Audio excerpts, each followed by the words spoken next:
Thank you for joining the conversation. These are conversations that are really hard to have, and so thank you for hearing me out. I want to talk about lenses.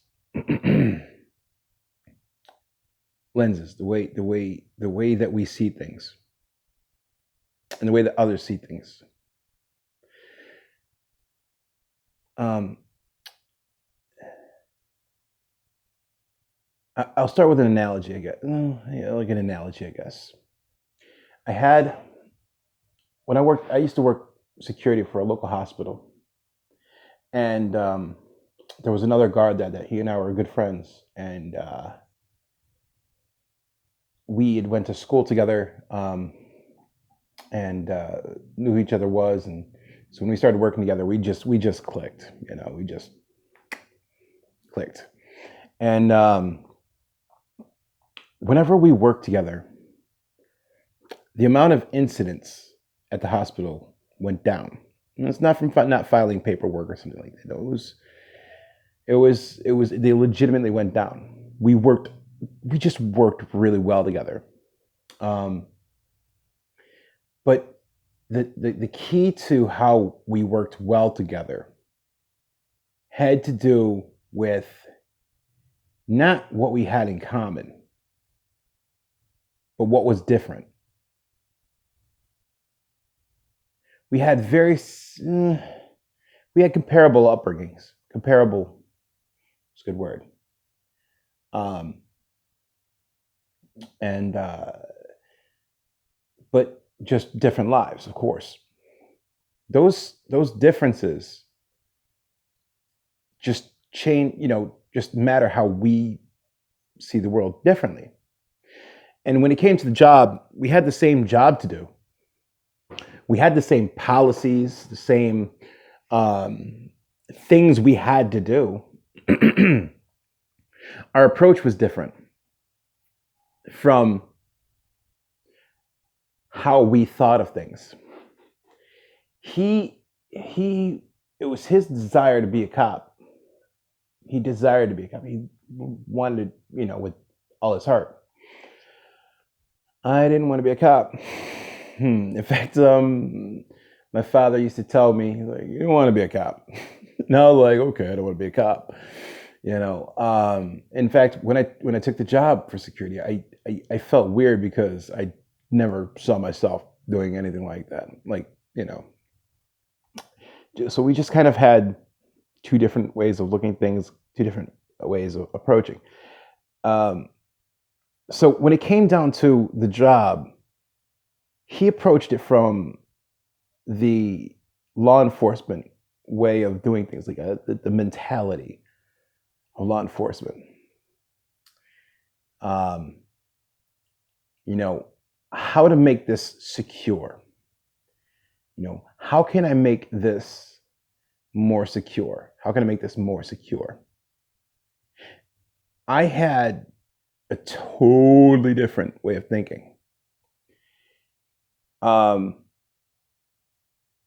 I came from, I guess you could say the other side of the tracks, so to speak, in the way of thought process. I looked at things as, how can I exploit that? I looked at it kind of from a criminal's perspective, or an opportunist's perspective. I didn't look at it from the law side of it. I looked at it like, what would I do if I was a criminal? How would I exploit that? Those two different viewpoints came together to where we completely covered each other's the holes in our detail. Not that there was many. We were both really good at the job. It was just that things that I might overlook, he was on top of, and things that he would naturally overlook, I was on top of. We just kind of, one hand just kind of covered the other, And that's the way we worked. So I want to talk about these lenses, the way we view things. And I always tell people, um, I always make an analogy when I'm talking to people about, remember like back in fifth grade, everybody's sitting around the table, your teacher would give you a group project. If she put you with your friends, if she puts you with people that you interact with all the time, just naturally, because you just enjoy talking to them, because you guys sit around and BS and screw around, you didn't get work done. So the teacher, if a teacher's smart, they're not going to put you with who you hang out with. So it was when the teacher would just go, hey, I'm going to assign your groups. So the teacher would assign your groups, and now you're stuck with people you don't really want to talk to. You want to talk to the dude over there or the girl over there. You don't really want to talk to or be associating with whoever's in front of you. You really don't care about these people. But you have a job to do. You have a project to work on. So what you would do if you were smart in your group, generally there was somebody in the group who just had a natural leadership tendency, and they started calling shots. And everybody else recognized them as, the alpha personality or, leadership equality. And they just said, okay, leader, you are leader. So, and from there, that person was generally smart enough to go, okay, look, you have really good handwriting. You are the secretary. You're going to be writing everything. You are really good at looking stuff up. You're going to do the research. You're good at arts and crafts, and so you're going to build the visual, the poster board. You're going to do the poster board and do all the drawings and everything. I'm really good at talking, so I can give the presentation. So you would you'd find a way to use each other's strength to make it all come together to make it the best group possible. That's when the teacher got like the best work from you, but she saw what each of you are really capable of. Lenses. It's how we each view things and what we can bring to the table. And learning to utilize that to make the best project possible. I was recently having a conversation with a friend on Facebook. We don't always agree. We really don't really agree much. But we also we don't really conversate either. We tend to stay in our own corners a little bit. Just because, like, oh, if I open my mouth on that one, it's gonna be a scream fest. Or if she opens her mouth on this, I might get upset.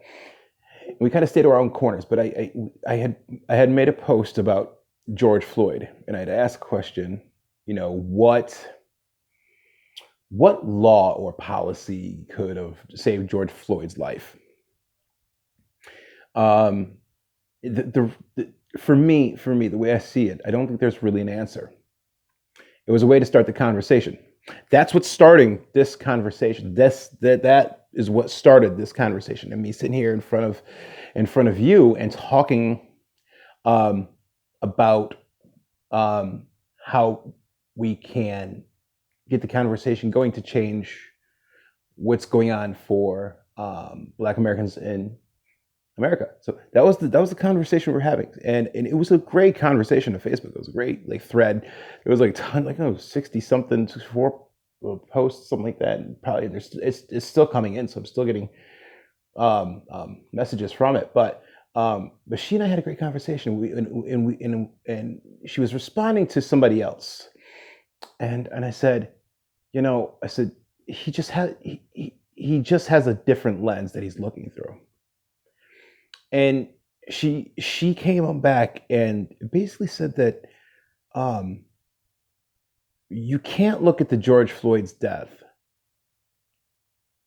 through other lenses. There's one lens, and it's very clear. And I get what she's saying. She's right. She has a very good point. And she said in her own way, and it was a very beautiful way she put it. But then I had to come out and let her know that we can't look at it through one lens. So I shared some of my story. Some of a little bit of, just kind of give her a glimpse of the situations in my life coming up. And I'm not going to go into my whole story right now. But most of my life, I've been fighting negative stereotypes of Black Americans. I've been fighting them. And it caused a lot of identity issues when I was young about who I was and what my place was, because I'm biracial. So, you know, my mother's white and my father's Black. So that division caused a lot of identity issues me when I was young. But it also caused me to have a very unique lens for which I see things. But throughout my life, I've had to deal with racial issues. I've had people treat me differently because I'm Black. It's been an uphill struggle. It's been an uphill struggle. I don't have the resources or even the energy to expend to try to fight racism from a confrontational standpoint.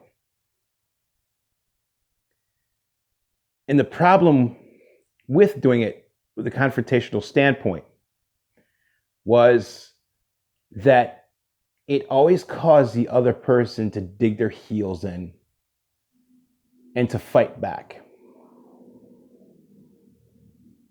In that scenario, nobody's listening to the other person.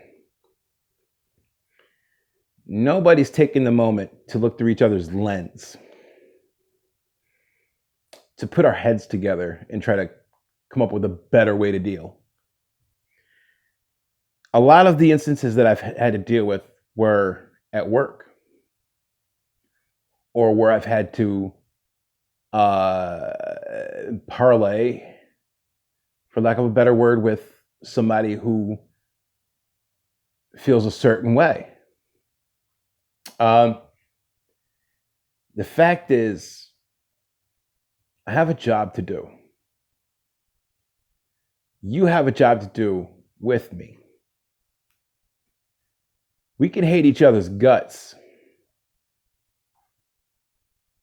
or we could try to bury that, find some common ground, and try to enjoy the misery we're going through.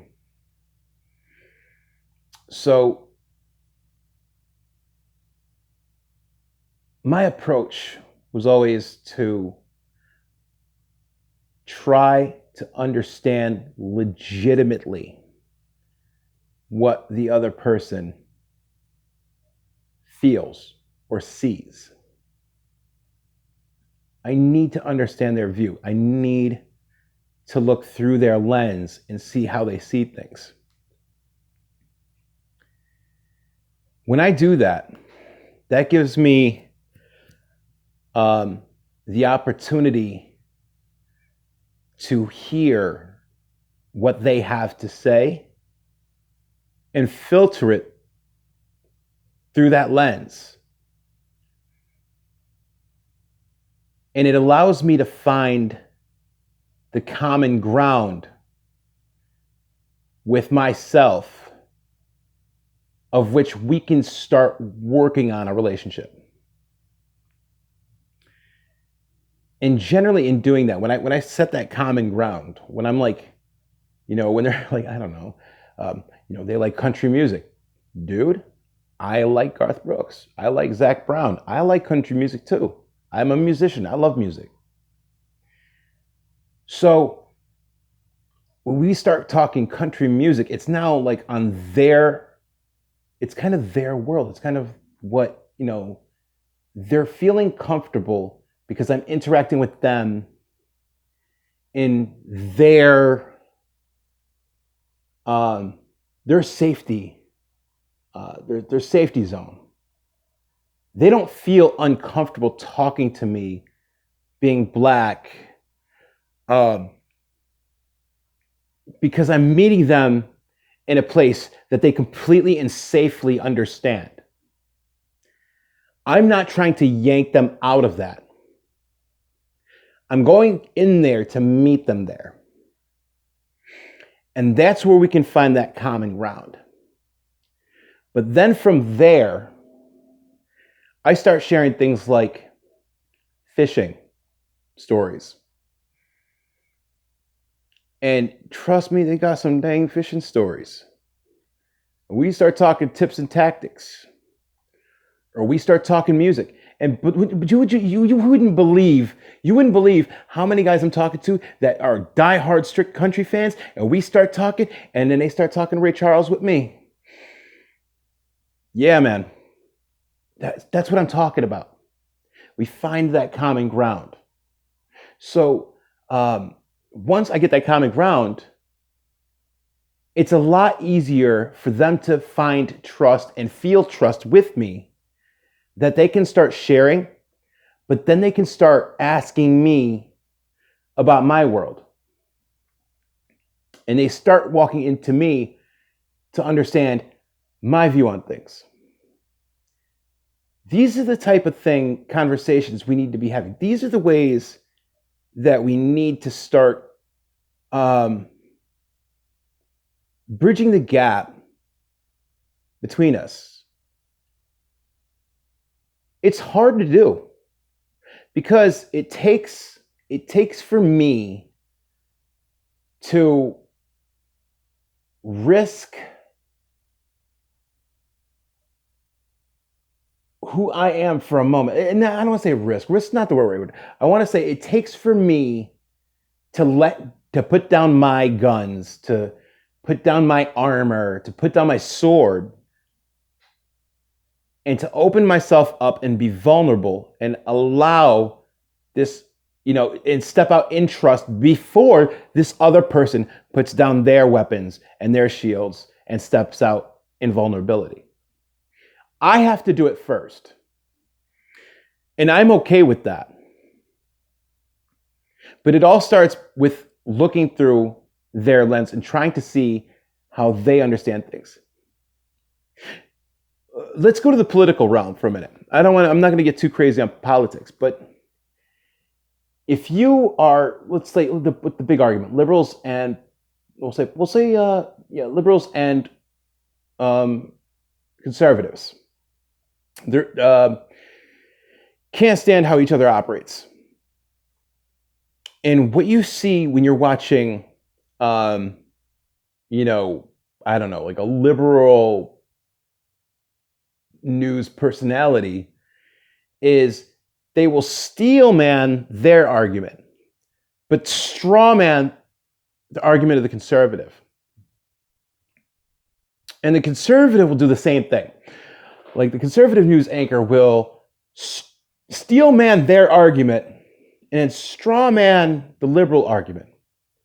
And they do that so that basically if they straw man the other side and make a weak point from the other side, it's really easy to tear it down and make themselves look right. Both sides do this a lot. No, not a lot. Not a lot. All the time. The best conversations that I find engaging is when that's not happening. When you have a liberal and a conservative having a discussion or a debate, and nobody's steel manning anything. Like I said, that girl, the one who we were talking about lenses, when we were in our dialogue, I made myself vulnerable and shared myself. And she did a very a very, very brave thing. And she stepped out and she wrote a book on my Facebook page. It was beautiful. She shared her story, her whole story. It was beautiful, man. It made it I got feels from it, you know. And it let me know where she was coming from. But in doing that, she now understood where I was coming from. She might have seen like my politics or something like that on Facebook or some meme that I posted. And same way with her, like I've seen her posts and her memes. And I'm not happy about it. And I'm sure she's not happy about mine. But when it came down to it, we both cared about the same thing.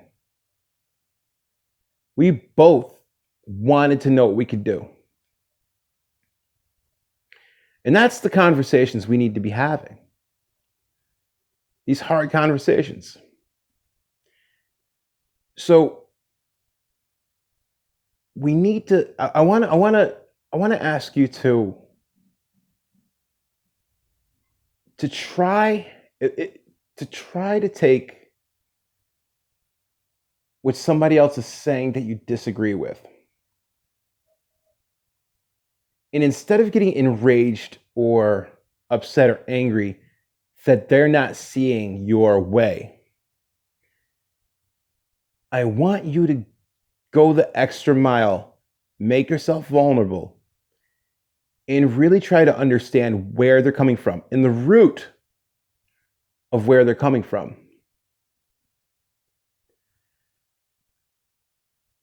I think when you do that, you're going to find them starting to set down their swords and set down their shields and make themselves vulnerable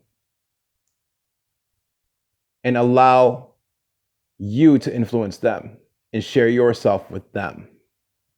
It's kind of like if you want to be heard, maybe you need to listen. So that's my thoughts for today, or for the moment.